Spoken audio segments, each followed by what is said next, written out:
제가 하도 인상을 쓰고 있다고 그래서 안경을 썼습니다. 뭐가 있다 그래서? 인상을 쓰고 있다고 그래서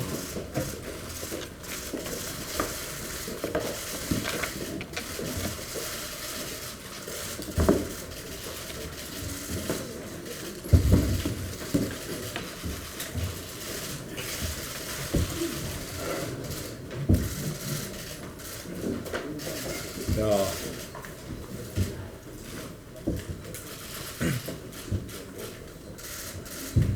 그러면은 제100차 최고위원회 회의를 개최합니다. 우리 최고위원회가 벌써 100차가 되었습니다.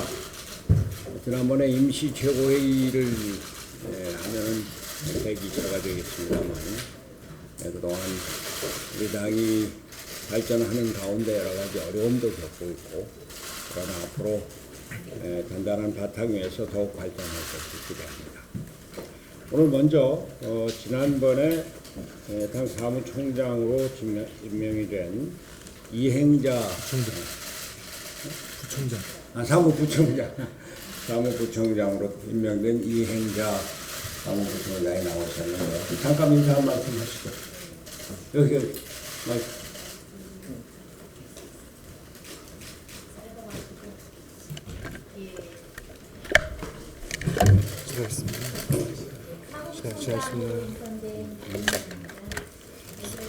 주식을 맡겨주신 우리 손학규 대표님과 또 최고위원님들께 감사의 말씀을 드립니다. 당이 이렇게 또 어려울 때이기 때문에 한편으로는 또 마음도 무겁고 책임감도 매우 큽니다. 무엇보다도 우리 당원들 잘 섬기겠습니다. 그리고 지역위원장님들과 많은 소통을 통해서 당무가 원활하게 진행될 수 있도록 노력하겠습니다. 특히 내년 총선을 앞두고 우리 임재훈 사무총장님 잘 보좌하고 또 당직자들이 똘똘 뭉쳐서 총선 승리의 기반을 만드는 데 최선을 다하겠습니다. 감사합니다. 나라가 안팎으로 아주 어수선한 요즘입니다. 국민은 불안합니다. 경제가 무너지고 남북 관계도 경색이 되면서 국민들이 불안해하는 가운데 국제 정세까지 불안합니다. 이런데 정부는 손 놓고 있는 느낌이어서 국민은 더욱 불안합니다. 미국과 중국의 충성 없는 무역 전쟁이 관세와 기술에 이어서 보조금 문제로 갈등이 확산되고 있습니다. 블룸버그에 따르면 두 열강의 신냉전으로 인해서 전 세계의 국내 총생산, 즉 GDP가 6천억 달러, 한화로 700조 원에 달하는 피해를 입는 것으로 예측이 되는 가운데 그 중에서도 대한민국이 대만, 말레이시아와 함께 가장 큰 피해를 입을 국가로 꼽혔다고 합니다. 우려스러운 소식이 아닐 수 없습니다. 대외 경제 상황이 이렇게 급박하게 돌아가는데 내수 경제는 강성 노조의 발목이 붙잡혀 있습니다. 울산에서는 현대중공업 노조가 어제부터 전면 파업에 들어가며 경고농성을 시작했고, 부산에서는 르노 삼성 노조가 11개월째 장기 파업을 이어가고 있습니다. 강성 노조는 법을 우습게 여기면서 파업뿐 아니라 경고농성, 폭력을 일삼고 있습니다. 경찰관에게 폭력을 가하는데도 공권력은 아무런 힘을 못 쓰고 법적인 제재도 가하지 못하고 있습니다. 친노조적인 정책 기조를 유지하고 있는 문재인 정부 이념 성향 때문입니다. 우리나라는 점점 더 기업하기 어려운 나라가 되어가고 있는 것입니다. 노동개혁과 규제개혁으로 경제 구조를 개선하는 것이 시급함에도 불구하고 정부 여당은 더 나아가서 법인세 인상 주장을 공공연하게 거론하고 있습니다. 기업이 국내에 투자할 이유가 없어지고 있습니다. 올 1분기 기업의 국내 설비 투자 증가율이 전년 대비 마이너스 10.8%입니다. 21년 만에 최저치를 기록했습니다. 반면 지난해 해외 직접 투자액은 역대 최고치인 478억 달러를 기록할 정도라고 합니다. 이런 가운데 트럼프 대통령의 일본 국빈 방문은 우리 국민에게 오히려 좌절을 안겨주고 있습니다. 이러한 접견의 파격에서부터 아베 총리와의 골프, 스모 관람, 노바다야키 만찬 등 최고의 예외적인 환대를 받았습니다. 트럼프 대통령은 일본이 항공모함으로 개조할 것을 결정한 가가호에 탑승해서 일본의 군사화에 힘을 실어준 형편입니다. 더한 것은 아베 총리와의 4시간에 걸친 정상회담에서 대한민국은 거의 거론되지 않았다는 것입니다. 코리아 배신이라는 말까지 나옵니다. 다음 달 열리는 G20 정상회담에서 한일 정상회담이 열리지 않을 것이라는 관측도 우세합니다. 심지어 어느 언론에서는 국무총리를 대신 보낼 것이다 라는 보도까지 나오고 있는 형편입니다. 사정이 이런데 정부 여당은 무엇을 하고 있습니까? 외교부는 외교관의 기밀 문서 유출 문제로 온통 난리를 치고 있습니다. 일본과 미국에 대한 외교적 대응은 더 멀리 가 있는 느낌입니다. 도무지 나라를 어떻게 운영할지 걱정이 대상 같습니다. 바로 이것은 구태 이념 정치의 폐해로 인한 이른바 한국병 때문입니다. 집권 여당과 제1야당은 국가기밀 유출 사건과 국정원장 독대 사건 등에 대한 정치 공세에만 열중하고 있고, 청와대 인사는 친문 세력의 막후 정치의 모습을 그대로 보게 합니다. 인사수석을 임명을 했습니다만 그 인사수석이 도무지 인사를 추천할 수 있는 사람이 아니라는 것은 삼척동자도 보면 바로 알 수가 있습니다. 이렇게 해서는 나라가 제대로 돌아갈 수가 없습니다. 문재인 대통령은 크게 반성해야 합니다. 일본과의 관계를 개선하지 않으면 국제관계를 제대로 이끌어갈 수 없다는 것을 명확히 인식해야 합니다. 거대 강속노조와의 관계를 제대로 정리하지 않으면 경제가 제대로 돌아갈 수 없다는 것을 분명히 인식해야 합니다. 바른미래당은 이념정치의 폐해를 극복하고 민생과 경제를 최우선으로 하는 실사구시의 중도개혁 정치를 실현하고자 노력해왔습니다.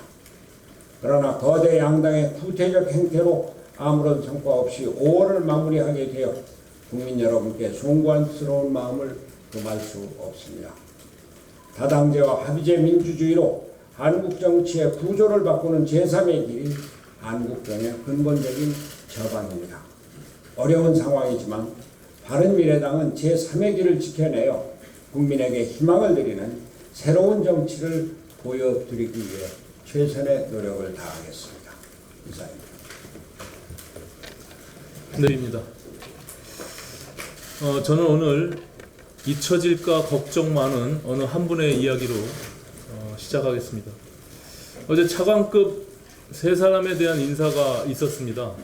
한마디로 조국에 의한 문재인 대통령의 조국사랑 인사였습니다. 문재인 정부를 말할 때 빼놓을 수 없는 말이 인사 참사입니다. 그동안 끊임없이 반복된 인사 참사의 주역이 바로 조조 라인으로 불리는 조국 민정수석과 조현옥 인사수석이었음을 모르는 사람이 없습니다. 그중 조국 민정수석이 몸통이고 조현옥 인사수석이 깃털이라는 것도 다 아는 사실입니다. 그런데 어제 문재인 대통령은 가장 큰 책임이 큰 조국 수석은 그대로 놔두고 깃털인 조현옥 수석만 경질했습니다. 국민들이 한숨을 쉬든 말든 앞으로도 인사를 잘해볼 생각이 없다는 얘기입니다. 아니나 다를까 조현옥 인사수석 후임에 문재인 대통령과 법무법인을 같이 했던 김혜숙 법제처장을 앉혔습니다. 그리고 법제처장 자리는 얼마 전까지 조국 민정수석 밑에서 근무했던 김영현 법무비서관을 돌려막았습니다. 김혜숙 신임 수석은 법제처장 시절에 판문점 선언 그리고 평양 선언 비준 문제를 놓고 오락가락 유권 해석으로 법률가로서의 소양을 의심받았던 인물입니다. 김영현 신임 법제처장은 문재인 정부가 출범할 당시에 판사직에서 사표를 내고 이틀 만에 청와대로 들어가서 법조계를 발칵 뒤집어 놓았던 인물입니다. 돌려막기를 하더라도 국민들 눈치를 보면서 좀 말이 되는 인사를 해야 하는데 이것은 갈 때까지 가보겠다는 선전포고가 아닐 수 없습니다. 조국 민정수석은 요즘 대통령 참모라는 자신의 본분을 망각하고 노영민 청와대 비서실장의 자제 지시에도 아랑곳하지 않으며 페이스북 정치로 온갖 국정 현안에 끼어들어서 감나라 배나라 하는 부통령 놀이를 하고 있습니다. 즉각 중단하기 바랍니다. 자기 정치를 하고 싶으면 대통령 참모직에서 물러나서 청와대 바깥에서 하는 것이 옳습니다. 문재인 대통령의 빗나간 조국 사랑은 머지않은 장래에 자승자박으로 확인될 것입니다. 현직 검사장이 민정수석이 권력 핵심이라며 국회의원들에게 공개 서한을 보내는 현실이 대체 무엇을 말하고 있는지 정말이지 사태를 바로 보실 것을 문재인 대통령께 권고하는 바입니다. 요즘 국회가 문을 닫고 있는 틈을 타서 국정원의 외교부의 식약처까지 골고루 돌아가며 사고를 치고 있는데 국민들을 걱정시키고 있습니다. 여기에 덧붙여서 이번에는 보건복지부와 문화체육관광부가 게임 중독 질병 등재 문제를 놓고 찬반으로 나뉘어 정면 충돌을 벌이고 국민들을 혼란스럽게 하는 어처구니 없는 일이 벌어지고 있습니다. 지난 26일 WHO 세계보건기구가 게임 중독을 질병으로 분류하는 국제질병표준분류기준안을 만장일치로 통과시켰습니다. 이 결정에 대해 보건의료계는 환영하고 있지만 우리나라 문화 콘텐츠 산업의 주력 업종인 게임업계는 충분한 과학적 근거 없이 내린 성급한 결정이라고 반발하고 그리고 그 큰 사회적 갈등이 예상되고 있습니다. 그렇다면 정부는 게임 중독 질병 코드의 국내 도입 문제와 관련해서 각계의 의견을 수렴하고 충분히 수렴해서 갈등을 예방하고 조율하는 태도를 먼저 가져야 됐습니다. 그런데 보건복지부는 WHO 결정이 내려지자마자 질병 코드 도입 준비를 서둘러야 한다면서 자신들이 중심이 되는 민간 TF를 구성하고 밀어붙이고 게임업계의 이익을 고려해야 하는 문광부는 복지부가 주도하는 TF는 참여할 수 없다면서 시작부터 부처 간 주도권 싸움을 벌이고 있습니다. 갈등을 조정해야 할 정부가 외려 갈등의 중심이 돼서 갈등을 부추기는 어처구니 없는 일이 벌어지고 있는 것입니다. 게임 중독에 빠져서 어린 자녀들을 굶기고 학대해 사망에 이르게 한 사건들이 심심치 않게 보고된 이상 세계보건기구의 이번 결정을 진지하게 받아들여야 하는 것은 당연합니다. 그러나 실제 질병으로 분류하기 위해서는 어디까지가 건전한 이용이고 어디부터가 중독인지 더 세밀한 연구와 논의가 필요한 것도 사실입니다. 향후 게임 산업에 미칠 파장에 대해 면밀히 검토와 대책 마련도 함께 해야 하는 것입니다. 이처럼 신중한 접근이 필요한 사안을 두고 결정문의 잉크도 마르기 전에 정부가 앞장서 게임 중독세 운운하며 세금부터 거둘 생각을 하고 부처 간 대립으로 갈등을 증폭시키는 일이 과연 정상적인 정부입니까? WHO의 이번 결정은 2022년부터 효력을 발휘하고 국내에 게임 중독 질병 코드를 도입한다 해도 그 시기는 2025년 이후가 됩니다. 아직 시간은 충분하니 결정부터 내려놓고 사회적 혼란을 부추기지 말고 합리적인 결론을 내리기 위해 사회적 논의부터 시작할 것을 정부에 촉구하는 바입니다. 이상입니다.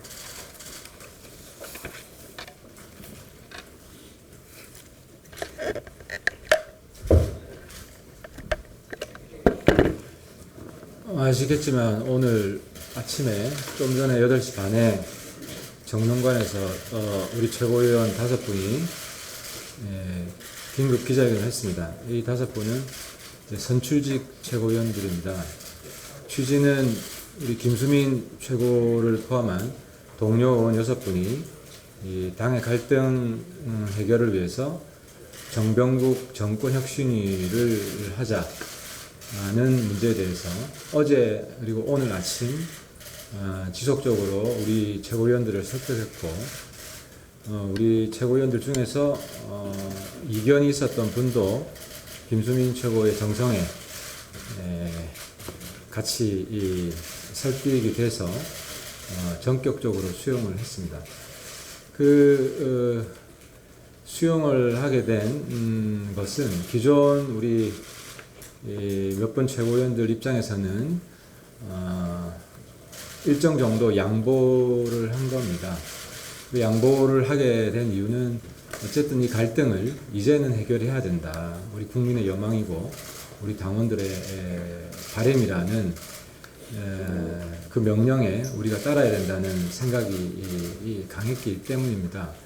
그리고 또 이 정병국 정권 혁신위에 동의하게 된 또 한 가지 이유는 성력 없는 혁신이 이루어져야 한다.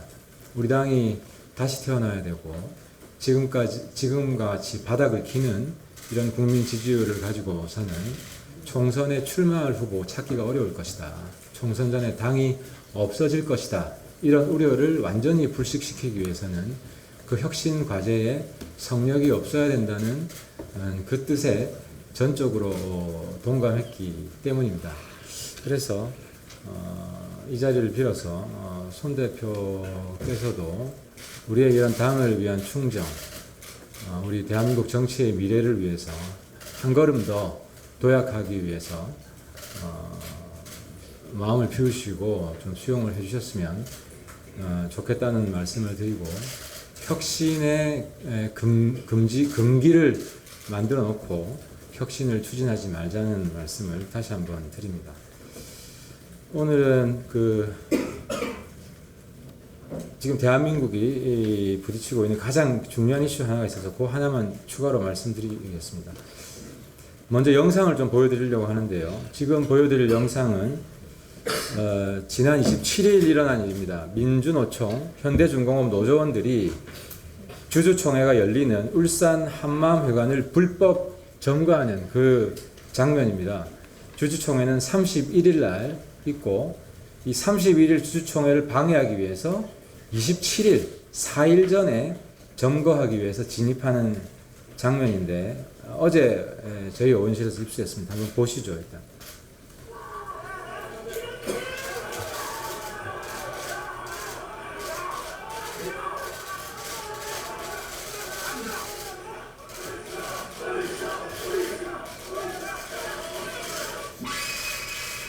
잠깐 여기 보시면 이게 장면이 주총이 열리는 31일 주총이 열리는 울산 한마음회관을 사전에 점거하려고 법원에서 이제 방해하지 말라고 그랬기 때문에 당일 방해가 아니라 미리 방해하는 이제 쳐들어오는 장면입니다. 저기 보시면 노조원들은 누구냐면 다 얼굴 가리기 위해서 헬멧 쓰고 있고 조끼를 입고 있습니다. 계속 한번 보시겠습니다.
예, 그 3분. 한 3분밖에 안 됩니다.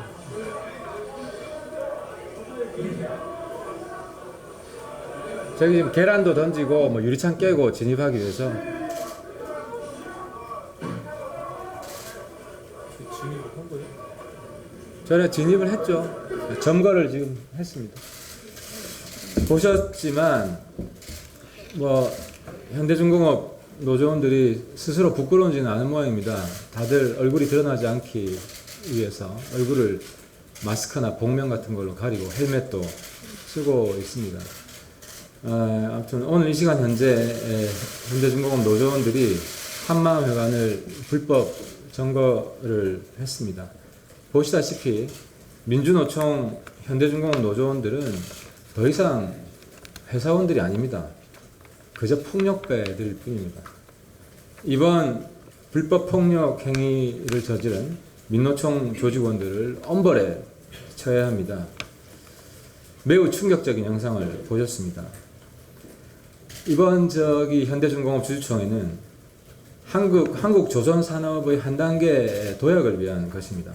대우조선해양의 부실을 메꾸고 대우조선해양에 들어간 천문학적인 국민 혈세를 돌려받기 위해서 조선산업 인수합병을 시도하는 그런 주주총회입니다.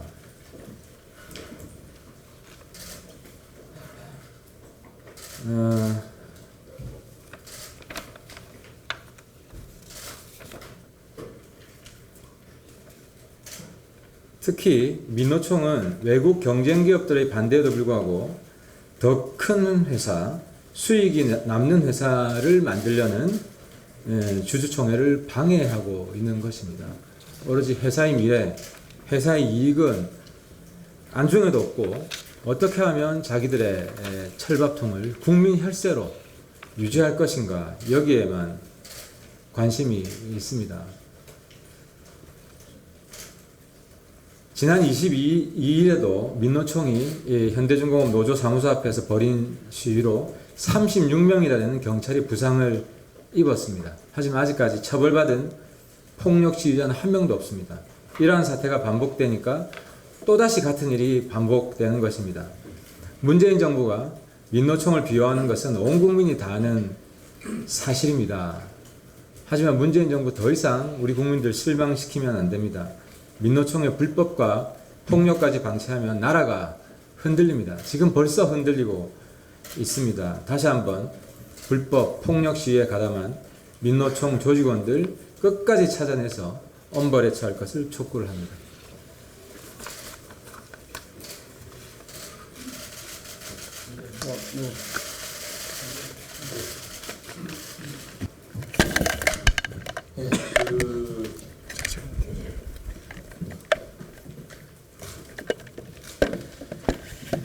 김수민 의원의 양일간의 노력으로 혁신위 구성원에 대한 최고위원 간의 이견이 많이 조정되었습니다. 그 과정이 매우 험난했음을 누구보다 잘 알기에 이 자리에서 김수민 의원에게 사의를 표합니다. 속칭 바른정당계 최고위원으로 불리는 저와 하태경, 권은희 최고위원은 6명의 우리 당 국회의원들이 제의해 주신 정병국 정권혁신위원회 안이 당의 혁신과 새 출발을 향한 우리의 관점과 크게 다르지 않다고 보기 때문에 작은 차이들을 뒤로 하고 동의하기로 하였습니다. 김수민 최고위원은 존경하는 주승용 국회부의장님과 문병호 최고위원 등께도 이 안을 설명하고 우리에게 했던 것과 같은 설득의 과정을 거쳐주실 것입니다. 빠른 시간 안에 최대 다수의 동의로 당의 정권혁신위원회가 출범하기를 기대합니다. 정권혁신위원회가 다루는 안은 성역이 없어야 하며 저는 그 안에 이준석 개인의 거취와 역할에 대해서도 혁신위가 최선이라고 생각하는 방식으로 당을 위해 헌신하기로 마음먹었습니다. 우리 지도부뿐만 아니라 당내 모든 구성원이 개개인의 사적 우선순위와 선호를 차치하고 당이 지정하는 대로 혁신 과정에 동참할 것을 결의해야 합니다. 오바마는 2004년 미국 민주당 전당대회 연설에서 분열된 미국을 통합하기 위해 다음과 같이 일갈했습니다. 흑인의 미국과 백인의 미국, 라틴계 미국, 아시아계 미국이 따로 있지 않습니다. 오직 미합중국이 있을 뿐입니다. 이 말과 같이 바른미래당에도 바른정당계의 바른미래당, 안철수계의 바른미래당, 속칭 호남계의 바른미래당 이런 것이 별도로 존재할 수 없습니다. 이제 절대 다수의 최고위원 그리고 국회의원, 원외지역위원장들의 당의 혁신에 대한 단일안이 나왔습니다. 이제 당원을 대표하는 사실상의 모든 단위에서 이 정권 혁신안에 대한 지지를 밝히는 것입니다. 물론 누군가가 더 나은 혁신안이 있다면 그것을 세상에 내어놓고 이 정권 혁신안과 경쟁할 수 있습니다. 하지만 시간이 없습니다. 더 나은 혁신안이 있다면 빠르게 제안해 주시고 당당하게 경쟁해서 열거했던 최고위원, 국회의원, 원외지역위원장 다수의 동의를 받기 위해 경쟁하면 됩니다. 제가 100회차 최고위원회 회의 기념으로 지금 시각을 알려드리겠습니다. 총선이 322일 남았습니다. 추석은 107일 남았습니다.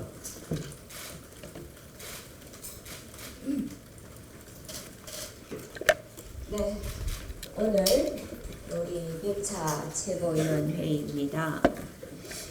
우리가 자랑할 만한 약간의 실적이라도 있다면 오늘은 축하의 아침이었을 겁니다. 하지만 아쉽게도 그런 것이 없고 되려 반성하는 날이 되어야 한다고 생각합니다. 우리는 당을 혁신하지 못했습니다. 화합을 위한 노력도 하지 않았습니다. 자강을 결의해놓고는 당대표가 바로 거구 보수 세력에게 당을 넘기려고 한다는 등의 자강에 찬물을 뿌리는 발언을 하였습니다. 더하여 당대표는 보수 정당으로 가는 것을 막는 것이 당신의 사명이라고 생각한다고 했습니다. 대표가 이런 생각을 갖는 상황에서는 자강이 부정되고 절대 화합이나 혁신이 이루어질 수가 없습니다. 이 자리에 계신 일부 당직자들마저 지금 상황을 당권 경쟁이라고 표현하기도 합니다. 당권 경쟁이 아닙니다. 우리는 앞으로 나가고 싶은 겁니다. 지루한 바닥 지지율을 탈피하고 권위적이고 독단적인 정치가 아니라 소프트 파워를 지향하는 시대에 맞는 정치를 하고 싶은 겁니다. 그러나 대표의 생각이 여기 머물러 있는 한은 우리 당은 전진할 수 없습니다. 전환점이 필요한 시점입니다. 마침 정권 혁신위가 제안이 되었으니 이를 수용하여 하루빨리 당을 안정화시키고 우리 당이 국민이 원하는 시대에 맞는 정치를 할 수 있도록 하면 좋겠습니다. 그러기 위해서 대표님의 대성적 결단을 정중히 요청드립니다. 감사합니다.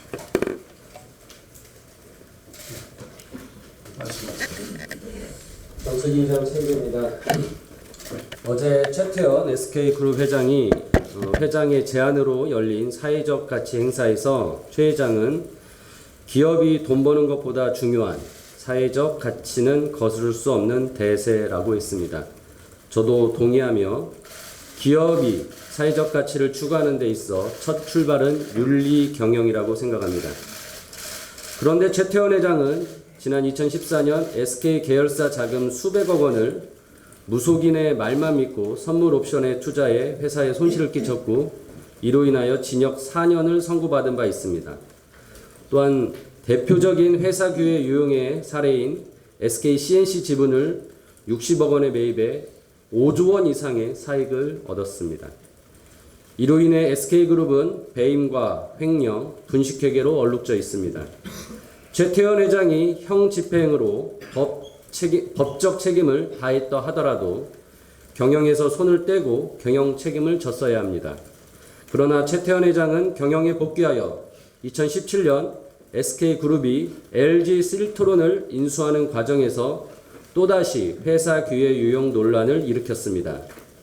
최근 증권선물위원회에서 최태원 회장 개인의 자금 조달을 위해 한국투자증권이 불법을 저질렀다는 결론을 내렸습니다. 언론에 따르면 최태원 회장이 실트론 지분 관련 TRS 거래를 통해 약 1조 원의 평가 이익을 얻은 것으로 추정하고 있습니다. 최태원 회장이 진정으로 사회적 가치를 창출하고자 한다면 책임경영, 윤리경영 차원에서 본인부터 회사 규제 유용 논란을 해소해야 합니다. 공정거래위원회에도 촉구합니다. 증선위가 한국투자증권 발행어음이 사실상 최태원 회장 개인의 지분 취득을 위해 사용되었다고 인정했으니 이를 바탕으로 공정위는 최태원 회장의 사익 편취 행위에 대해서 철저히 조사하고 위법이 확인될 경우 엄중히 처벌해야 할 것입니다. 이 건은 문재인 정부의 재벌 개혁의 가늠자가 될 것이므로 끝까지 지켜보겠습니다. 인보사 사태에 대해서 말씀드리겠습니다.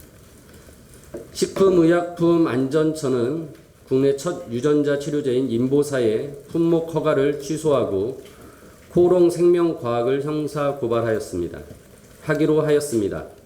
이번 사태는 코롱생명과학이 국민의 생명과 건강을 담보로 한 대국민 사기극이었습니다.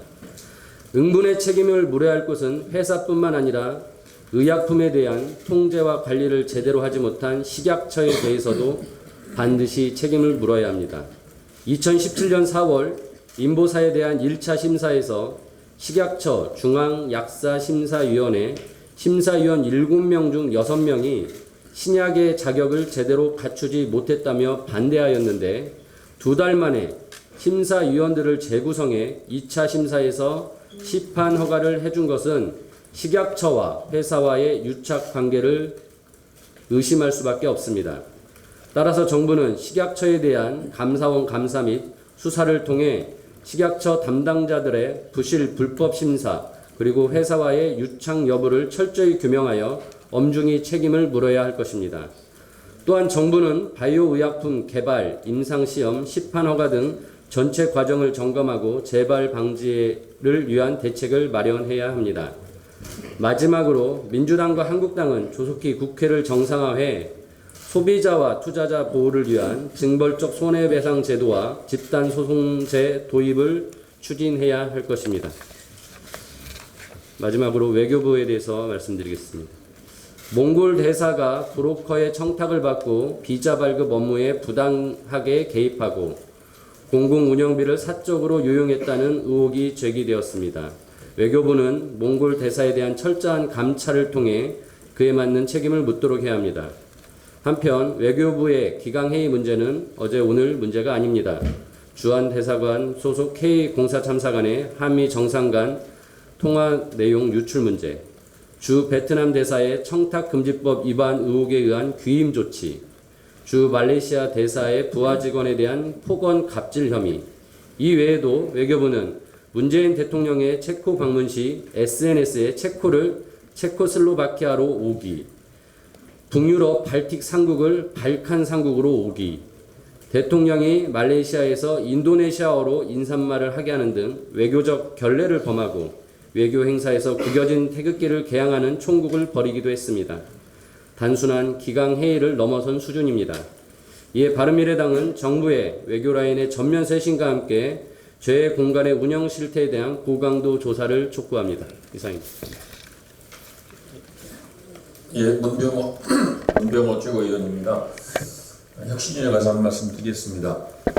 이번 혁신위원회는 대표를 퇴진시키기 위한 도구로 이용되어서도 안 되고 대표 자리를 유지하려는 도구로 이용되어서도 안 됩니다. 말 그대로 혁신을 위한 기구가 되어야 합니다. 개혁, 화합, 자강의 비전과 실천 전략을 만들어내는 기구여야 합니다. 이 점에서 이번 혁신위원장 인선 기준은 중립성, 개혁성이 우선이라고 생각합니다. 지금 당내 갈등이 고조되어 있으므로 중립적인 분이 되어야 하는데 당내에는 모두가 동의할 수 있는 중립적인 분을 찾기가 어렵습니다. 당 밖의 인사를 모시는 것이 적절하다고 봅니다. 우리 당이 국민들로부터 신뢰를 얻기 위해서는 지금부터 강력한 개혁 정당의 모습을 보여야 하므로 개혁의 이미지가 강한 분이 되어야 한다고 생각합니다. 나아가 개인적인 소견을 덧붙인다면 명망이 높으신 분보다는 참신한 분이 되었으면 좋겠고 여의도 때가 덜 묻은 분이 되었으면 좋겠습니다. 그리고 당헌상 혁신위 설치는 최고위 의결 사항이지만 위원장 위촉 등 인사권은 대표의 권한이므로 대표의 권한이 존중되어야 할 것입니다. 양정철 원장에 대해서 말씀드리겠습니다. 백의종군을 뒤집더니 만사철통인가. 양정철 민주정책연구원장의 위상과 권력이 대단해 보입니다. 당대표도 아니고 국회의원도 아닌 사람이 정치적 행보와 발언에 거침이 없습니다. 며칠 전까지 백의종군 하던 사람이 맞나 싶습니다. 민주연구원장이 임명되자마자 연구원을 총선 승리의 병참 기지로 만들겠다고 포부를 밝히더니 현역 의원 3명을 부원장으로 거느립니다. 문희상 국회의장을 독대했고 서훈 국정원장과 무려 4시간을 만났습니다. 정치적 발언도 거침이 없습니다. 유시민 전 장관과 조국 청와대 민정수석에게는 총선에 나오라고 대놓고 말했습니다. 나아가 어느 토크쇼에서는 유시민 조국 두 분이 대선 경선에 나오는 게 좋겠다는 취지의 발언도 했습니다. 여권의 차기 총선이 그의 손에 달려있고 여권 인사 모두 그의 눈치를 살피는 꼴입니다. 나아가 양 원장은 차기 대선 킹메이킹까지 뜻대로 하고 싶은 모양입니다. 이상득, 이명박 대통령 시대의 만사 형통, 이상득 형을 두고 한 말이죠. 또 박근혜 대통령 시절의 최순실 씨 만사 최통 시대가 지나가고 이제는 양정철 만사철통 시대가 도래한 것입니까? 양정철 원장은 문재인 정부 동안 백의종군 하겠다던 자신의 말을 2년 만에 뒤집었습니다. 그리고는 순식간에 만사철통의 모습으로 변신했습니다. 대통령에게 부담 주기 싫다던 그의 말과는 달리 지금의 행보는 걱정스럽고 불안합니다. 그동안 숱한 정권에서 비선 실세, 권력의 2인자가 있었지만 하나같이 말로는 좋지 못했습니다. 부디 양정철 원장이 정치적 금도를 지켜 그렇지 않아도 어지러운 정치권을 더 혼란스럽게 만들지 말기를 바랍니다. 선무당이 사람 잡는 일 더 이상 없었으면 좋겠습니다. 이상입니다.